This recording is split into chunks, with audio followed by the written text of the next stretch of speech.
Ok, buenos días. Mi nombre es Eduardo Gutiérrez Klinsky de la materia de obras hidráulicas de la carrera de Ingeniería Civil de la Universidad Autónoma Gabriel René Moreno.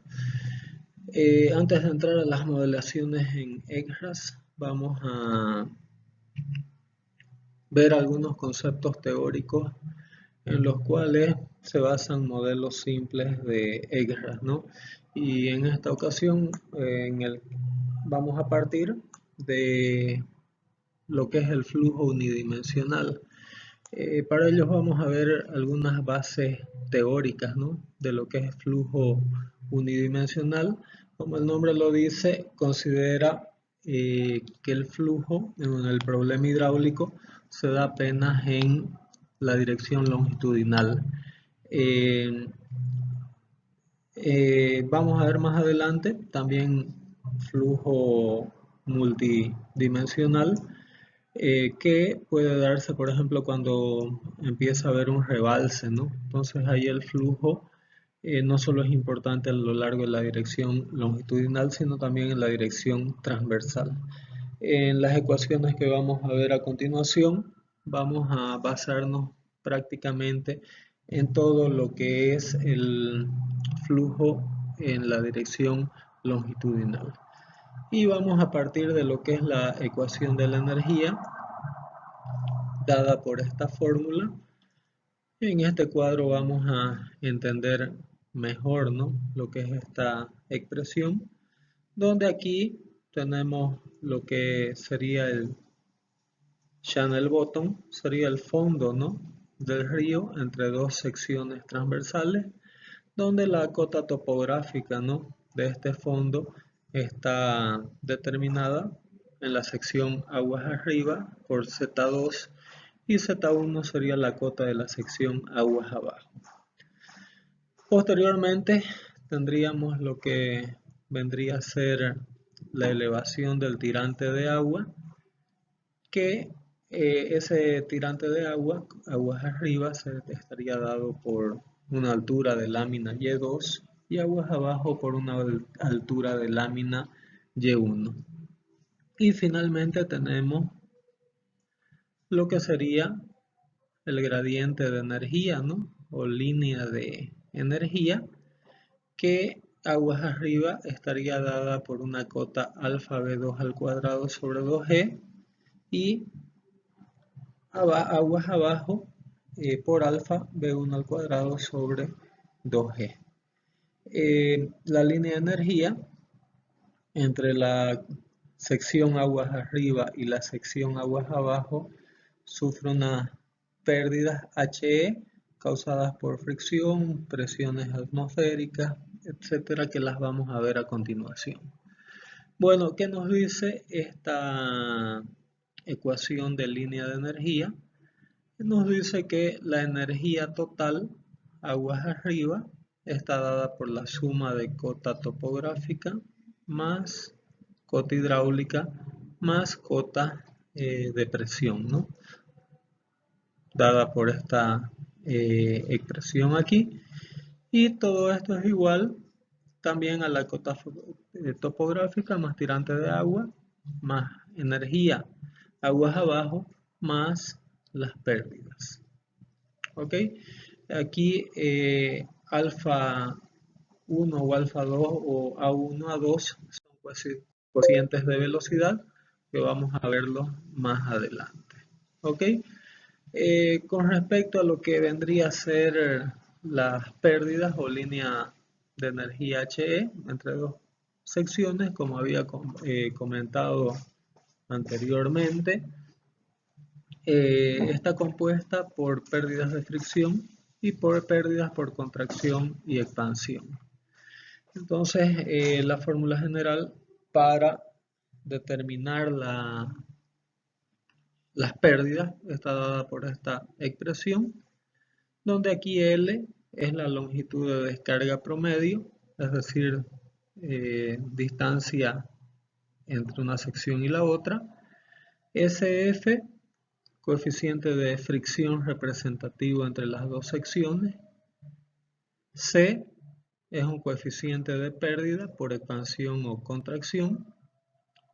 Y esta longitud L está dada por esta expresión. Para poder entender mejor esta expresión, vamos a imaginarnos aquí que tenemos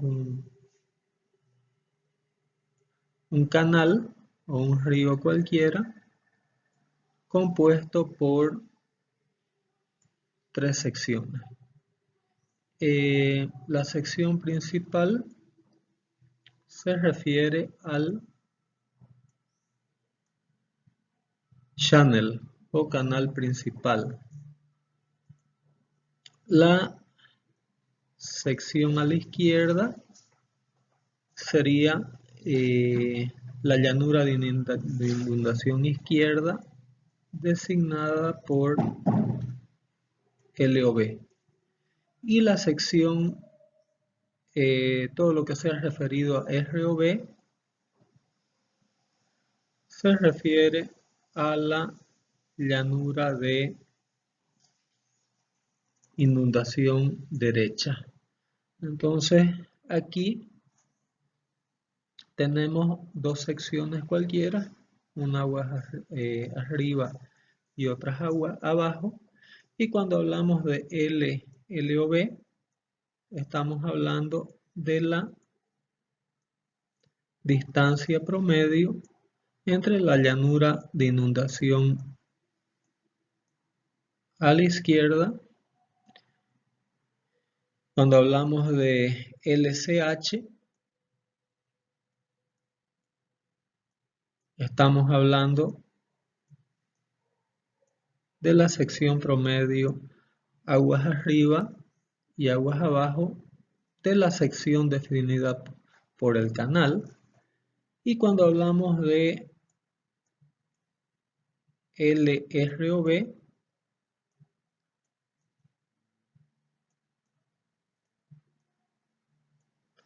cuando hablamos del LROB nos estamos refiriendo a la distancia promedio entre la llanura de inundación derecha, aguas arriba y aguas abajo, ¿no? Estas palabras vienen del inglés, ¿no? El LOB, left overbank, overbank es llanura, L de left de izquierda, CH de channel o canal y ROB de right overbank, overbank llanura, right derecha, ¿no? Entonces, ¿cómo yo determino la longitud promedio o la distancia promedio entre dos secciones consecutivas de canal?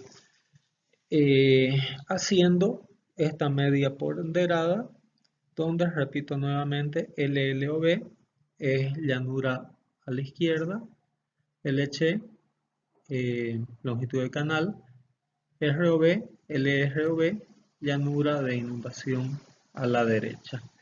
Estos Q promedio son caudales promedio.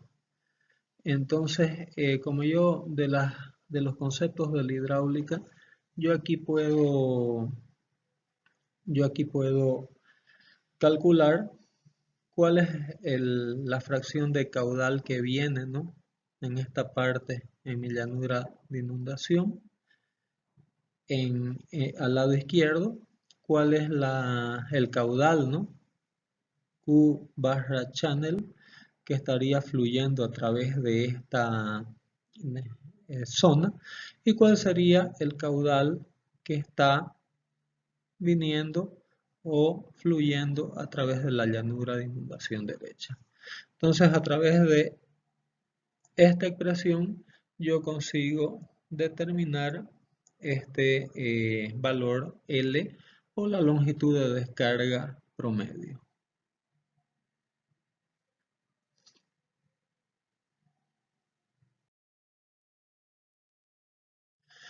Bueno, también en EGRAS el programa efectúa una subdivisión de la sección transversal para cálculos de transporte, la determinación del transporte total y el coeficiente de velocidad para una sección transversal requiere que el flujo se subdivida en unidades en las cuales la velocidad se distribuye de manera uniforme, ¿no?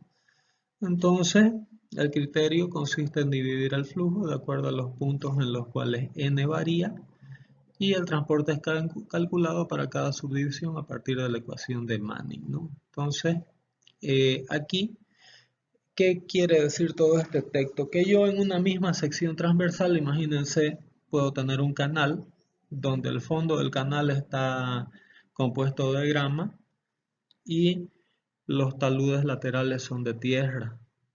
O puedo tener un canal revestido con concreto en el fondo y los taludes laterales del canal que sean de grama. Entonces aquí se usa un coeficiente de rugosidad de Manning, ¿no? Compuesto para representar cuál sería la rugosidad equivalente de una sección transversal que posee diferentes tipos de superficie.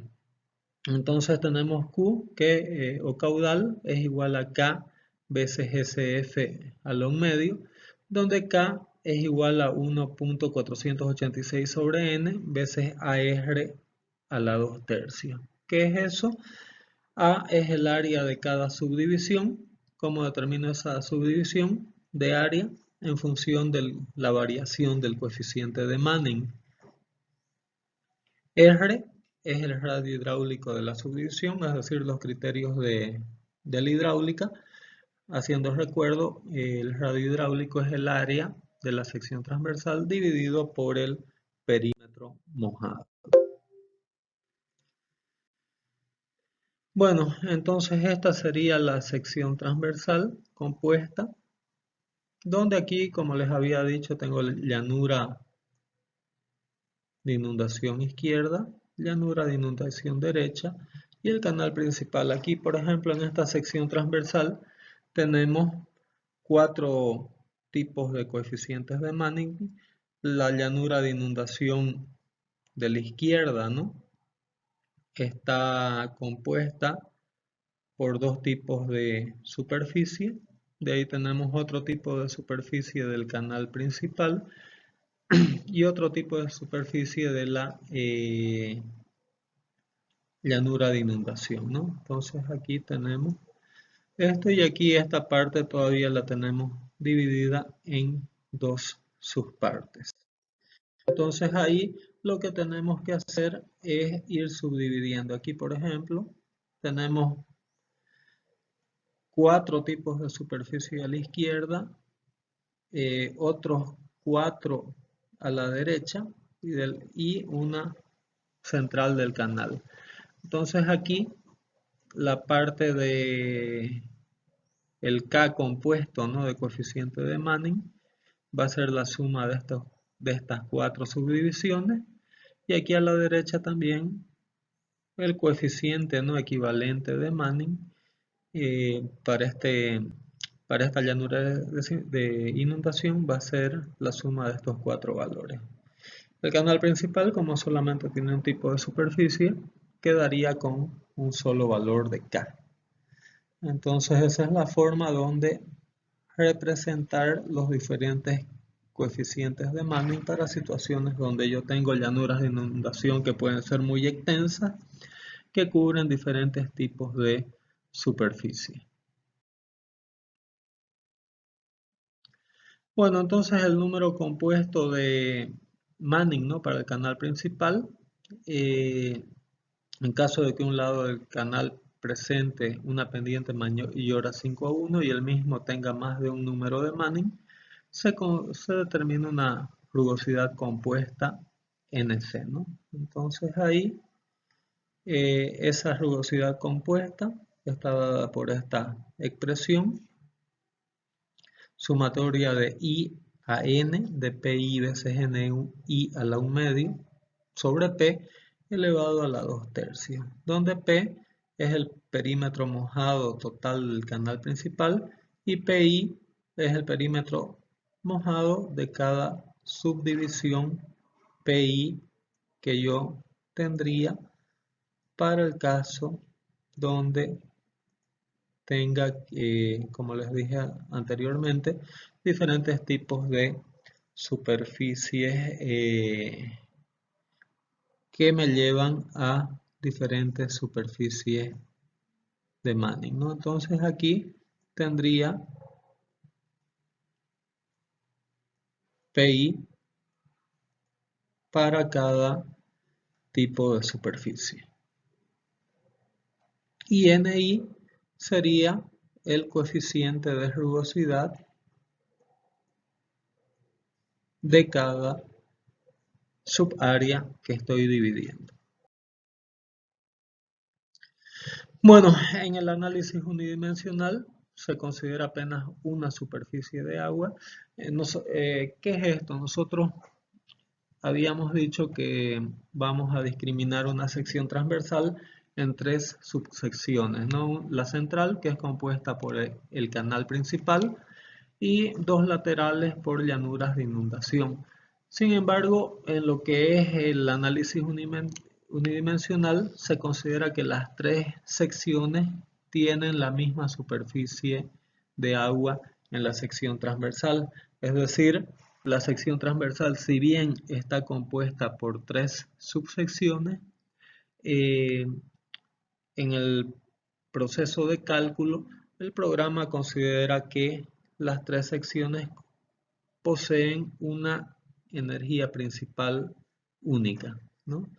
Entonces, aquí tenemos el caso, por ejemplo, donde tenemos las tres secciones, cada una con una velocidad,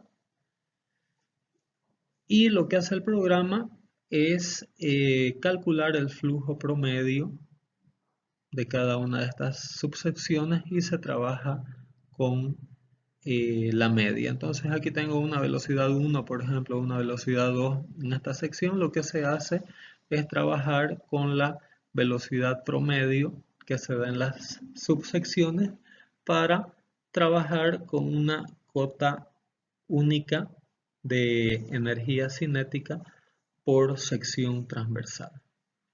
¿Cómo se hace el cálculo? Promediando los caudales y velocidades de acuerdo a esta expresión. Y como yo determino, ¿no?, esos coeficientes de velocidad que teníamos aguas arriba y aguas abajo a través de esta expresión. Les hago recuerdo eran esos coeficientes de velocidad que veíamos en el inicio de esta presentación.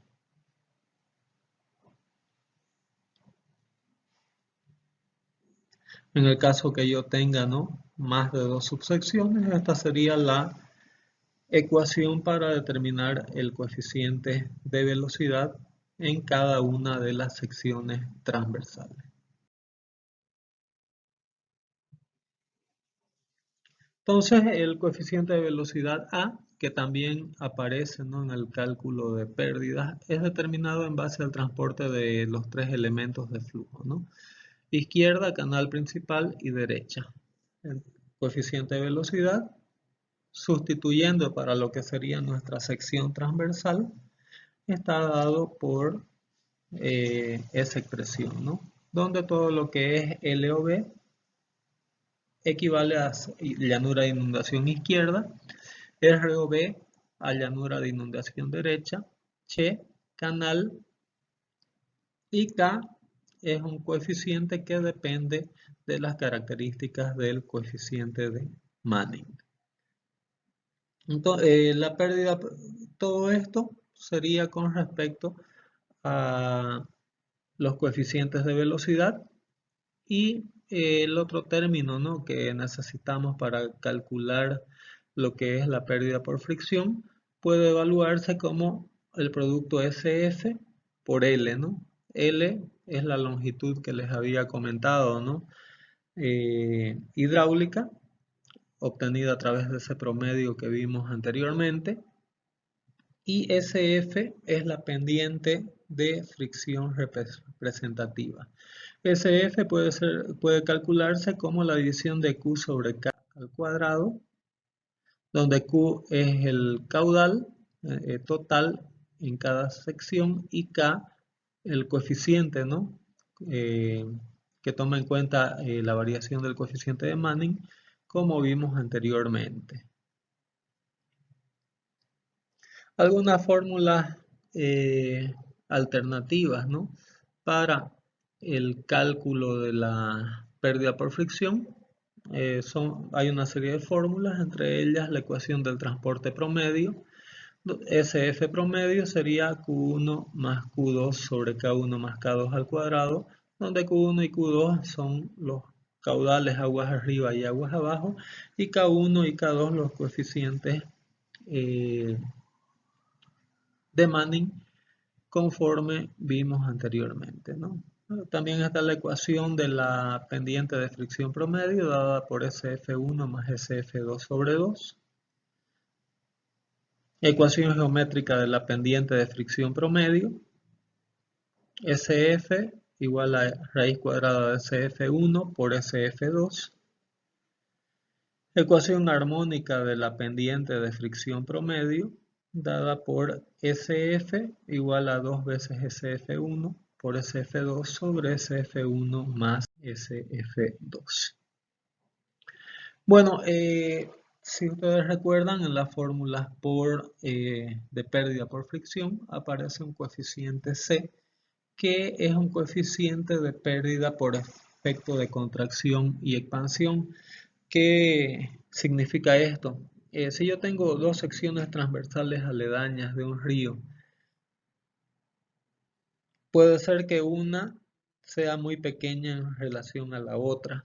Entonces puede haber un estrangulamiento o un ensanchamiento, ¿no?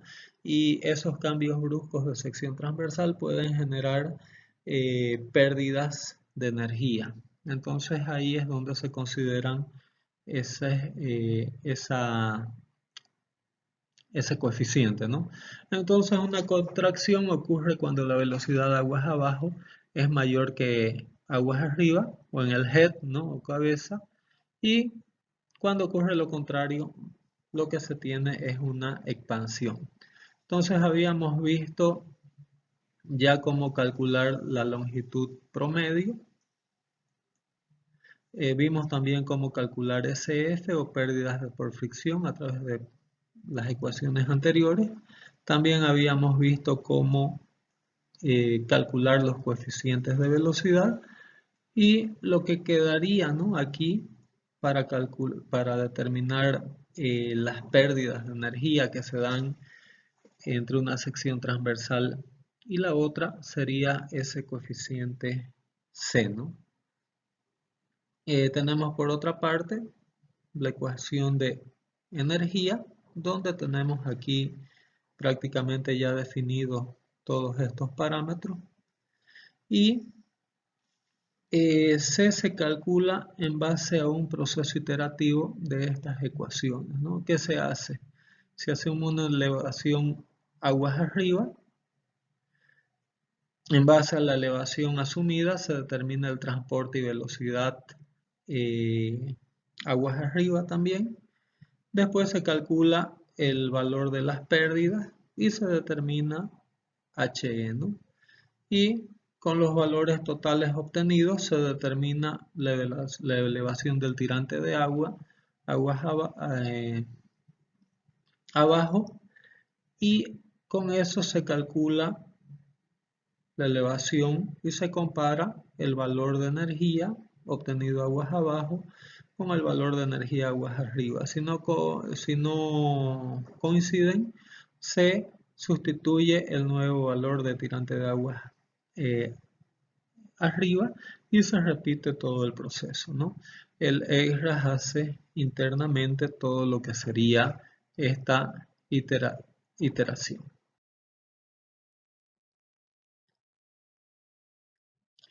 Bueno, la energía total aguas arriba puede calcularse, o la head o cabeza está dada por WS más AB cuadrado sobre 2G, donde WS sería la elevación de superficie aguas arriba, AB al cuadrado sobre 2G, la velocidad de aguas arriba, y la velocidad o elevación crítica, ¿no?, para la cual la energía total se da en la cabeza es un mínimo, ¿no? Entonces la fracción de tirante de agua define la elevación de la línea de gradiente hidráulico sobre el plano de referencia. Para evaluar variación de esta elevación bajo diferentes circunstancias, vamos a hacer o considerar el siguiente gráfico. En este gráfico nosotros podemos interpretar que tenemos una masa infinitesimal de agua de longitud de S y diferencias de cota de Z, ¿no? Moviéndose a lo largo de un flujo S. Aguas arriba de esta partícula de agua vamos a tener una presión dada por delta A y aguas abajo nosotros vamos a tener esta presión de agua más una variación de presión a lo largo de la longitud veces la longitud en sí de la partícula, que es de S, multiplicado por delta A. Esto explicándolo un poco mejor, nosotros aquí aguas arriba tenemos una determinada presión de agua y aquí aguas abajo de la partícula tenemos otra determinada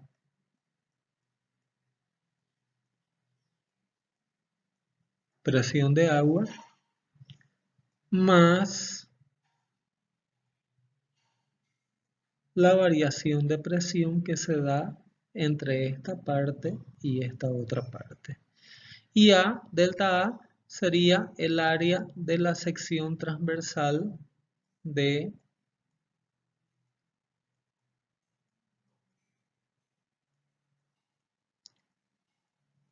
mi partícula de agua.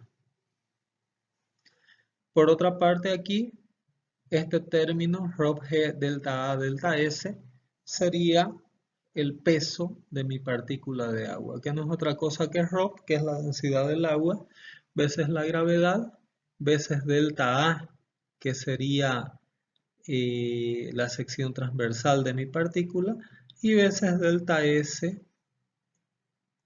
que sería la longitud de esa partícula de agua. Entonces aquí lo que tenemos representado por esta línea vertical roja es el peso volumétrico, ¿no?, de esta partícula de agua, y aquí estas dos líneas rojas, aguas arriba y aguas abajo, serían las fuerzas equivalentes de estas presiones aguas arriba y aguas abajo. Si se supone que el fluido no presenta fricción, no hay fuerzas tangenciales o cortantes, solo la fuerza gravitacional del cuerpo, que es esta en la vertical, y las fuerzas de superficie son las que vamos a considerar en el equilibrio de partículas, ¿no? Entonces, como había dicho, P delta A es la fuerza aguas arriba, ρg delta A delta S sería la fuerza de presión aguas arriba, y esta sería la variación, ¿no?, de fuerza de presión entre aguas arriba y aguas abajo. Ok, entonces haciendo equilibrio de estas fuerzas en base a la segunda ley de movimiento de Newton, podemos decir que fuerza es igual a masa por aceleración. Y haciendo equilibrios de fuerzas, ¿no?, de estas tres componentes, obtenemos esta ecuación de acuerdo a la ley de Newton, ¿no?, donde a S sería la aceleración de partícula de fluido a lo largo de S, que es la línea de flujo, ¿no? Reduciendo términos similares en esta expresión, tenemos que la variación de P más gamma Z en relación a S más P veces a S va a ser igual a 0. donde gamma aquí sería el peso específico del fluido y esta ecuación es conocida como ecuación de Euler de movimiento a lo largo de una línea de corriente de agua. Por otra parte, habíamos visto que H es igual a WS más AB al cuadrado sobre 2G. La elevación crítica de la superficie de agua es aquella para la cual la energía total es mínima. Si ustedes se recuerdan de las leyes de hidráulica, decíamos que la elevación era crítica cuando había un mínimo de energía, ¿no? Y esta elevación crítica en ECRAS también se determina a través de un proceso iterativo, donde los valores de WS, es decir, de la superficie de agua, se asumen para determinar valores correspondientes de H o energía hasta determinar un valor mínimo para H. Entonces aquí en ECRAS, en el programa sección a sección se va calculando varios tirantes de agua y para diferentes tirantes de agua se va determinando H, ¿no? Entonces, donde la energía es mínima, se tiene el tirante de agua crítica. Y ahí, de acuerdo a los criterios de hidráulica, se determina si el régimen es supercrítico o si es subcrítico.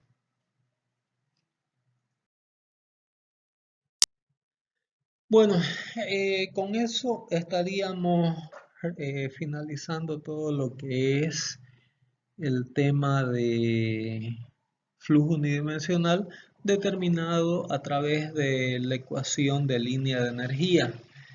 Sin embargo, no siempre es aplicable en los problemas de obras hidráulicas la ecuación de energía, siendo que otro método, en este caso la cantidad de movimiento específico o de momentum, es,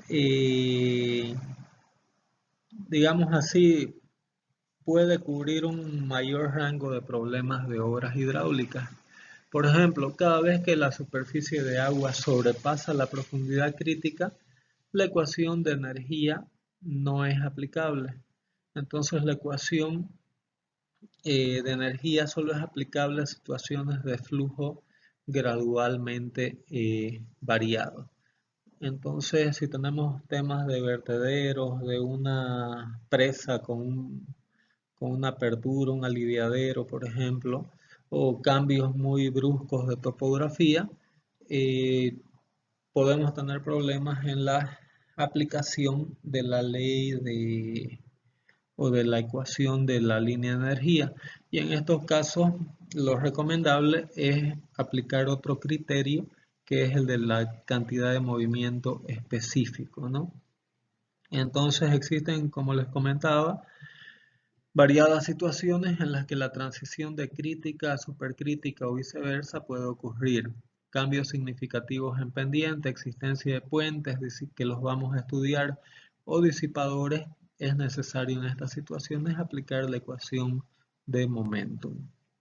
La ecuación de momentum se deriva un poco en base a lo que vimos anteriormente de la segunda ley del movimiento de Newton, donde lo que se hace en esta situación es que todas las sumatorias de fuerzas en la dirección X es igual a la masa por la aceleración. Y aquí tenemos de igual forma, ¿no? Aquí vamos a suponer que tenemos esta línea sería la superficie de la lámina de agua y aquí tenemos dos secciones de control, sección 1 y sección 2. Lo que se analiza en estas dos secciones es Z1, cota topográfica de la sección 1, Z2, cota topográfica del fondo del río, ¿no? En la sección 2, el datum es la línea de referencia, ¿no? En la cual armo mi problema. L es la longitud hidráulica entre las dos secciones, conforme vimos anteriormente. Y1 y Y2 es la altura, ¿no?, del tirante de agua en las secciones 2 y 1 respectivamente. W es el coeficiente de peso. Tita es el componente de peso del agua en la dirección perpendicular al fondo del río. WX es la componente de peso en la dirección paralela al fondo del río.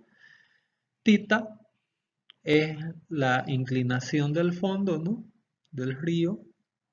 Y FF son las fuerzas de fricción que se dan en toda la interfaz del perímetro de agua con la superficie de tierra, ¿no? Finalmente finalmente P1 y P2 serían las fuerzas equivalentes a la presión de agua que se darían tanto aguas arriba como aguas abajo. Entonces, haciendo un equilibrio de todas estas fuerzas en la dirección X, vamos a tener, aquí X sería la pendiente en sí del río. Entonces, haciendo la suma de todas las fuerzas que se dan, ¿no?, en la dirección X, vamos a tener P2 menos P1 más WX menos FF igual a Q veces ρ veces delta Bx. Donde P, conforme les había comentado anteriormente, son las fuerzas por presión hidráulica en 1 y 2. WX, la componente de peso de agua en X. FF, fuerzas por pérdidas de fricción externa. Q, descarga o caudal que se tiene. Se está considerando que en este sistema no hay pérdidas. ρ, la densidad del agua. Y delta Bx sería la variación de velocidad entre las secciones 2 y 1, ya que como no necesariamente la sección transversal en 2 va a ser igual a la sección transversal en 1, obligatoriamente habrá un cambio de velocidad.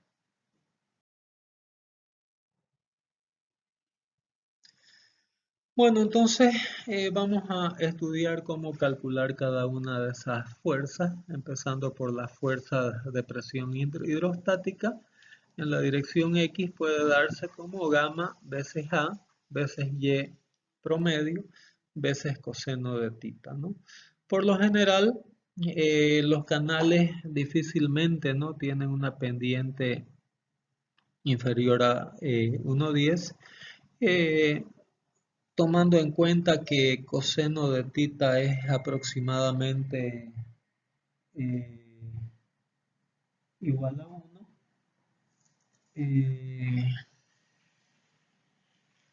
se puede resumir que las fuerzas P1 y P2 aguas arriba y aguas abajo pueden ser dadas como gamma veces A1 y trazo 1 y P2 es igual a gamma veces A2 veces y trazo 2.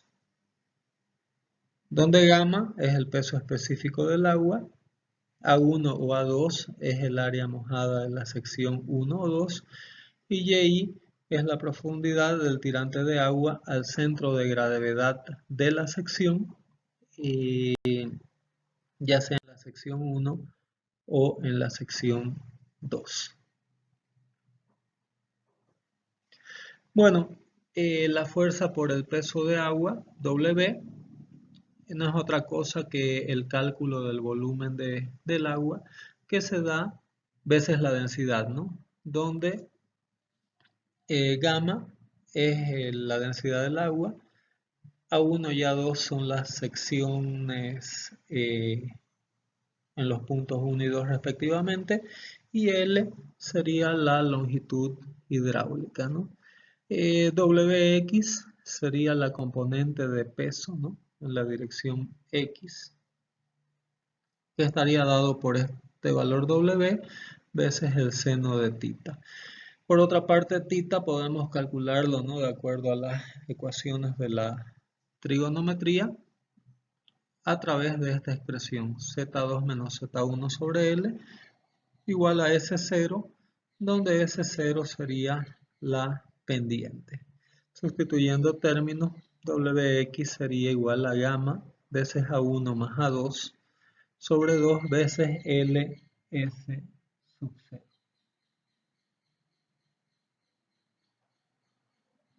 L, distancia entre las secciones 1 y 2, S sub 0, pendiente del canal, y Z sub I, la elevación del terreno en el punto I.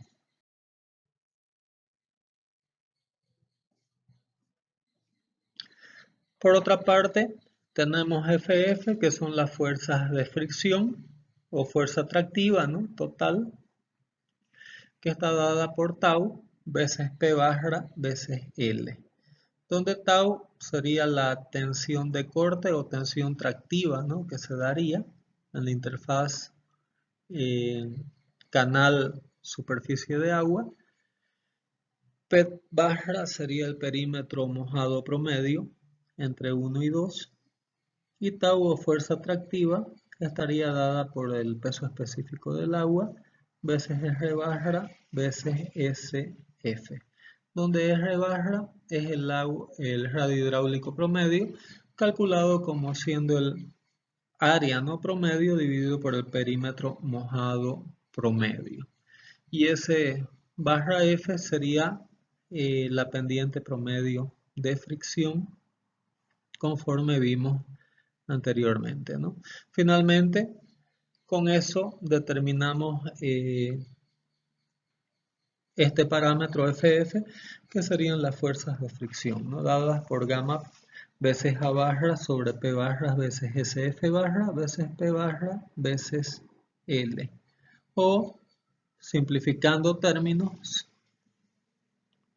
estas fuerzas tractivas pueden determinarse a través de esa expresión.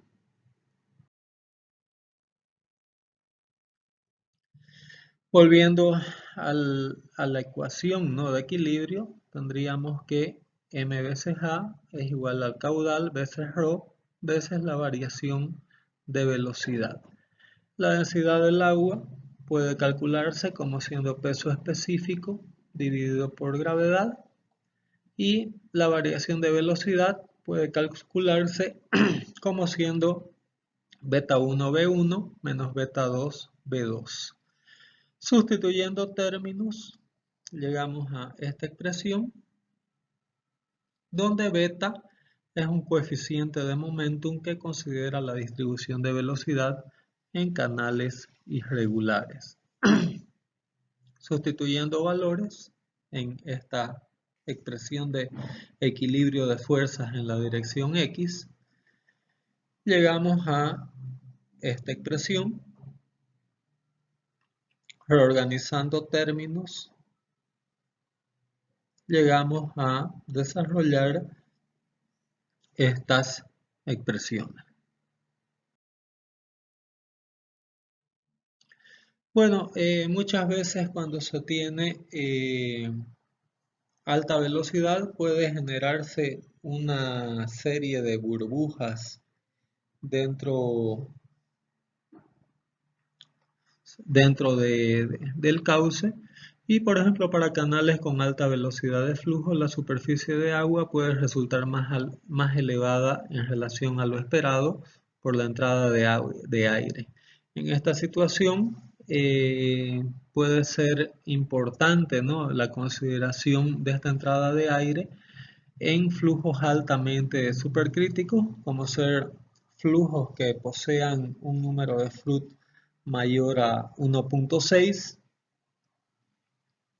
y esto que puede ocasionar que debido a la presencia de burbujas de aire por la gran velocidad, la superficie de agua resulte en una mayor altura a la esperada, ¿no?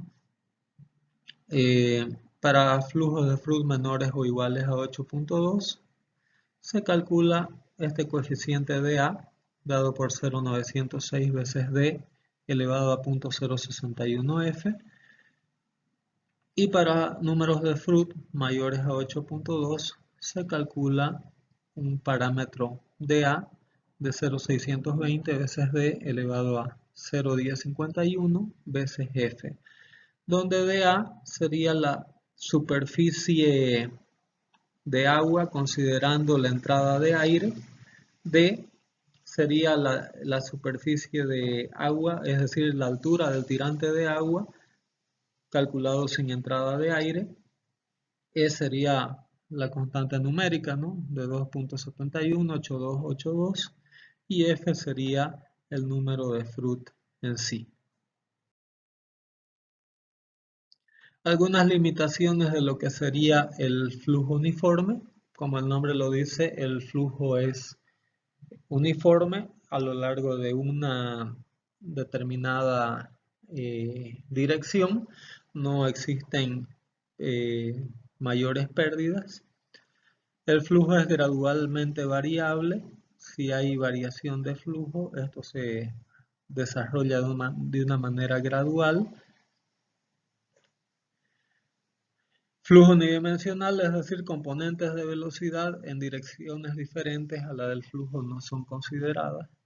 Es decir, esas componentes de fuerza, ¿no? En la dirección X solamente se consideran que existen en esa dirección, no hay fuerzas fuera de ese eje. Las pendientes son pequeñas, no mayores a 1,10. Y con eso estaríamos terminando esta parte de flujo no uniforme, perdón, flujo uniforme. En otra presentación vamos a ver más adelante lo que sería el flujo no uniforme. Muchas gracias por la atención y continuaremos en otras presentaciones.